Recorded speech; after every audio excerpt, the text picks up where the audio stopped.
ইসলাম পূর্ণাঙ্গ জীবন বিধান। আমাদের জীবনের প্রতিটি ক্ষুদ্রাতি ক্ষুদ্র সমস্যার সমাধান রয়েছে এই পবিত্র জীবন ব্যবস্থায়। আমরা যখন দিন শেষে প্রশান্তির জন্য বিছানায় গা এলিয়ে দেই, তখন সেই বিছানাটির পবিত্রতা আমাদের ইবাদত ও মনের প্রশান্তির জন্য বড় ভূমিকা রাখে। কিন্তু অসতর্কতাবশত যদি আমাদের কম্বল, তোশক বা বিছানা নাপাক হয়ে যায়, তবে আমরা অনেকেই দুশ্চিন্তায় পড়ে যাই। ভাবি এই ভারী জিনিসগুলো কিভাবে পবিত্র করব। চলুন আজ রাসূলুল্লাহ সাল্লাল্লাহু আলাইহি ওয়াসাল্লামের সুন্নাহ ও ফুকাহে কেরামের দিক নির্দেশনা থেকে জেনে নেই এর সহজ সমাধান।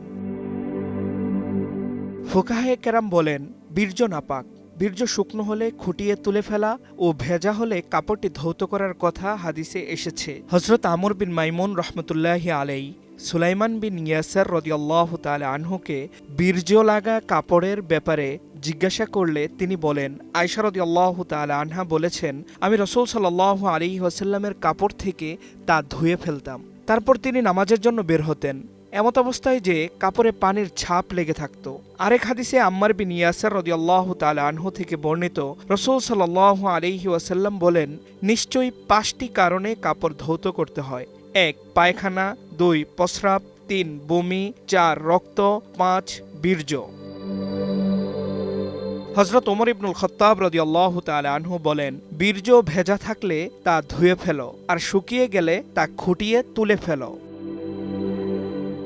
বীর্য শুকিয়ে যাওয়ার পর বিছানা না ধুয়ে সেখানে ঘুমানো যাবে। সেই বিছানায় ঘুমালে কাপড় ও শরীর নাপাক হবে না। তবে পবিত্র বিছানায় ঘুমানো রাসূল সাল্লাল্লাহু আলাইহি ওয়াসাল্লামের সুন্নাহ। কম্বল তোশকের এক অংশ নাপাক হলে এর পবিত্র অংশে নামাজ পড়া জায়েজ আছে। আর ভারী তোশক বা জাজিমের এক পিঠে নাপাক লাগলে এর অপর পিঠে যদি নাপাকের রং বা আর্দ্রতা প্রকাশ না পায় এবং গন্ধ না পাওয়া যায়, তাহলে পরিষ্কার পিঠে নামাজ পড়া যাবে। জাজিম ও তোশক ইত্যাদি যেগুলো ধোয়া যায় না, সেগুলোতে নাপাকি লেগে গেলে নাপাকি শুকিয়ে যাওয়ার পর তার উপর জায়নামাজ বা কাপড় বিছিয়ে তা ব্যবহার করা যাবে এবং নামাজ পড়া যাবে। মুফতি জাকারিয়া হারুন, সময় সংবাদ।